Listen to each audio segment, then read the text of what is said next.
kathah sing boten dugi. Ancenipun jamaah kados ngeten-ngeten niki boten gampang tiang-tiang sing nerami barokahipun Allah hake Allah sak benerane. Nggih napa malih narasumbere nggih kula niki panjenengan semerap piyambak. Mungkin sing digoleki narasumbere kudu pinter, kudu bertitel.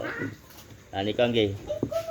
Kathahipun tiyang sing dugi mriki niki mboten dugi malih, enten sing ngojok-ngojoki, enten sing fitnah. Lah nggih niku. Mboten ngertos kula niki.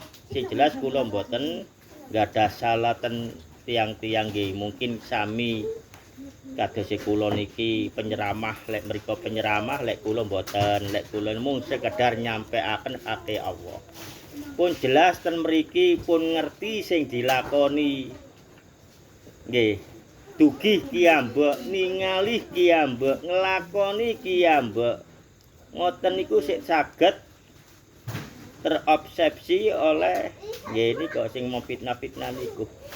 Terus sesat, terus ngeten, terus ngoten. Kenyataane nggih pun semerap kiyambak. Tapi dhek niku wau mboten balik ten mriki malih. Sampai tiange niku nilpun. Sepurane Mas Irul nggih mboten napa-napa. Kula jane kepingin mawon tumu terus kula pun ngerti punan sak benerane. Lah niku nggih. Pun ngerti kula krana pun tumu, tapi niku lho Mas Irul pun sampai dilebetaken ten HP, ten YouTube niku. Nggih napa dan niku kersane kula cek mboten ditegur are. Ngoten. Lho napa kok ditegur? Nggih kula mboten asal dugi tumut jamaahipun sampean. Lho, jamaah niki sanes jamaah kula. Jamaahipun Allah kula jawab ngoten, umat Kanjeng Nabi kula mung sekedar nyampekaken mawon. Tapi nggih kula niki pun disuting malih Mas Irul cek mboten dados masalah ngoten. Mboten pun panjenengan lek semerap mboten napa-napa, mboten usah ten mriki ngoten. Sedanten menika nggih ponak-ponakan kula nggih derek-derek dugi kradenan niku mboten kula angsali malih dumut mriki. Lek ancene sing bojok-ngojoki niku wau saged nanggung ten ngajenge Allah termasuk nglebetaken ten swarga monggo. Lek ten mriki mboten tanggung jawab kiyambak prilakune kiyambak kula mung sekedar nyampekaken lek ancene sesat ten mriki kula sing nanggung sak pitung turunane kesesatan sing kula ajaraken. Mboten Mas Irul kula pun semerap napa namung kirim-kirim suratul Al-Fatihah dhateng wali-waline Allah kula pun ngertos. Namung dibaan, namung ndongaaken selawat lan zikir lan tasbih niku kula ngertos mboten enten kesesatan, mboten yok napa sing diajaraken niku Mas Irul. Lah nggih niku sing nyanjangi sampean niku kula pun semerap. Dugi Mbah Buyuti niku sekutu jaman menika kali komunis. Diterusaken sampai lami-lami Allah membongkar niku semerap kula. Putrane sing ditimbali Gus niku gamili jamaah ini. Moko tiyang sekitar niku mboten percados lak ngoten sengit. Kula ngotenaken.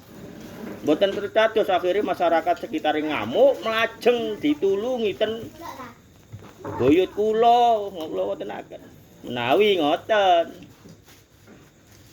Lah niku akhire nggih sakniki dibongkar malih dhateng Allah kepanggih putu-putune buyut-buyut kula niku wau sing sak hake sak benerane hake Allah nyampekno keberane Allah mboten usah bayar gratis. Derekan dados seiman senajan mboten nenten sedara.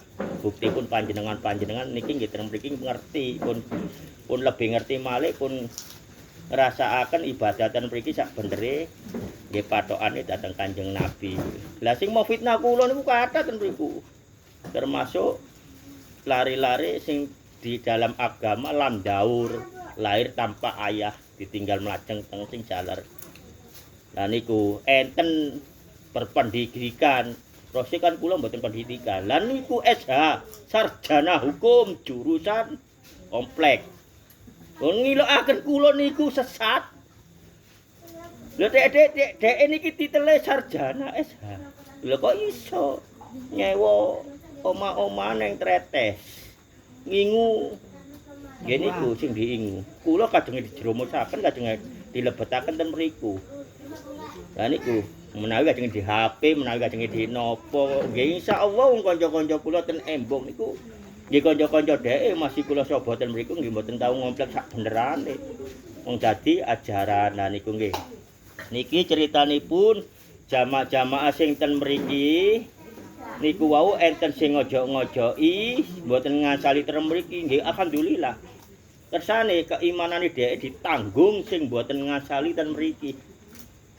Nah niku nggih, wani-wani sampai besok sing tanggung jawab keluarga dhek, aba-abae dhek. Nyatakane abae dodol sabuk, dodol sikep.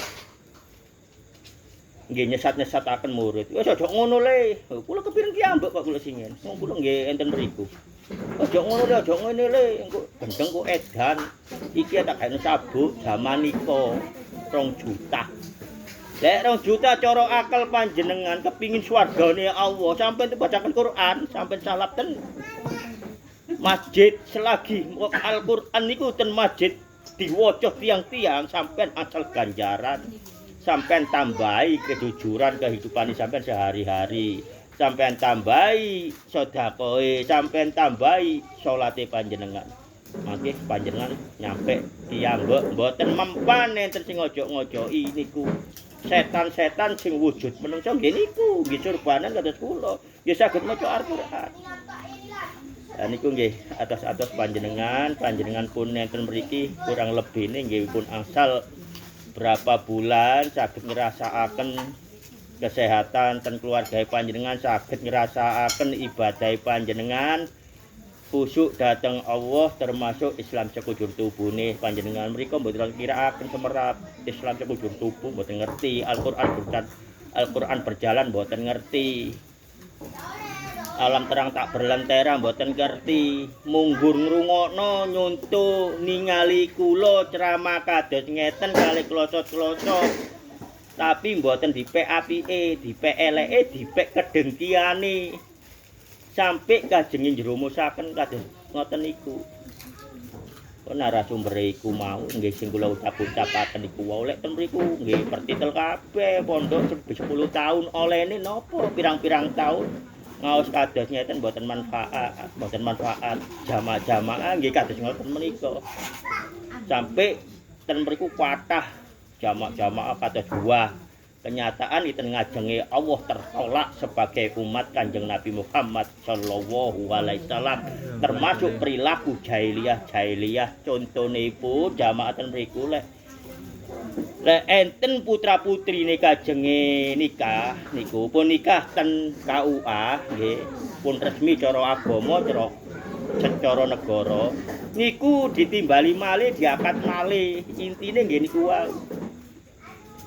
Intine niku wau napa maringi yatra ten dheke mergo dianggep jamaahe Kanjeng Nabi dilalekaken mung sekedar diucapno tok ajaran Kanjeng Nabi mboten dilakoni sak temenane ikhlas niku kalamipun Allah lek urusan keimanan dateng Allah gak ono berbau politik gak ono berbau kepentingan pribadi kecuali membesarkan agamane Allah melalui Kanjeng Nabi Muhammad sallallahu alaihi wasallam. Nggih, atos-atos panjenengan iman menika sing semerap Allah, fisik menika sing semerap nggih, akal pikir kita niki termasuk moto niki terkadang luput termasuk nggih digoro-goroi. Mongko menika kula ngaos niki lek goro-gori sampean buyar pun ora usah teko mriki.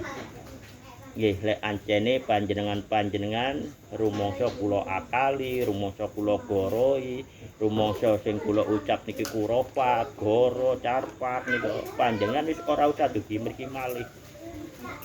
Nggih, tapi nggih panjenengan pun saged ngrasakaken napa sing mulai menika sampai ten mriki niki nggih mung selawat Suratul Al-Fatihah dihadiaken dhateng wali-wali Allah, mboten nedhi napa-napa teng wali-wali Allah. Kal khiyam menika nggih niku hormati Kanjeng Nabi Muhammad sallallahu alaihi wasallam, mongko menika patokan utama nggih Kanjeng Nabi Muhammad sallallahu alaihi wasallam. Tiyang lek pun pejah niku Allah pun sanjang mboten angsal dijaluki. Tapi Kanjeng Nabi Muhammad sallallahu alaihi wasallam menika senajan pun pejah Allah ingkang sanjang. Kirimono suratul Al-Fatihah kekasihku sing jenenge Kanjeng Nabi ku. Maka kono engko dalane kepethuk ridhoku termasuk tak ridhoni ten donya lan ten akhirat. Lah niku nggih. Dadose Mas Herman menawi enten kancaipun panjenengan menawi enten sing nggih dereng sampe mriki mboten malih enten hubungan kalih kula kalih panjenengan dikira niki ajaran sing yok napa-napa menawi kepireng dugi lintu-lintune tetep sampean Al-Fatihah mboten napa-napa krana dhek mboten semerap Mas Herman mboten napa-napa sampean Al-Fatihah termasuk sinten niku kepala napa napa kepala Pak Joko sanes sing estri niku Ibu Penny Rahayu. Oh Ibu Penny Rahayu kepala SPSI PSPSI nika kan mboten semerap. Dadi mboten napa-napa sampean Al-Fatihah. Tapi kula nggih menungso krana mboten semerap nggih kula ngapura kersane Allah ingkang ngatur sedanten menika. Lah lek sing semerap nggih menika kula menungso mboten purun kula dimanfaataken. Pisan pindho mboten napa-napa, tapi lek terus-terusan kados ngoten niku kula mboten purun malih. Termasuk sing dugi-dugi mriki, termasuk sing purun diojo-ojoki memfitnah kula kados ngoten menika. Tetep kula mboten sepuro donya lan akhirat. Krana pun semerap kula sinten? Pun semerap dugi mriki iki ambek napa sing diwaca. Lah niku nggih. Mboten kula angsali senajan ponak-ponakan kula senajan nggih derek-derek kula. Krana tumut enten sing ngojok-ngojok iki nggih monggo-monggo mawon, tapi tetep donya lan akhirat. Mboten kula terapi. Kula menungso sanes malaikat. Kula mung sekedar nyampeaken hak Allah sak bener niki cukup semanten. Assalamualaikum warahmatullahi wabarakatuh.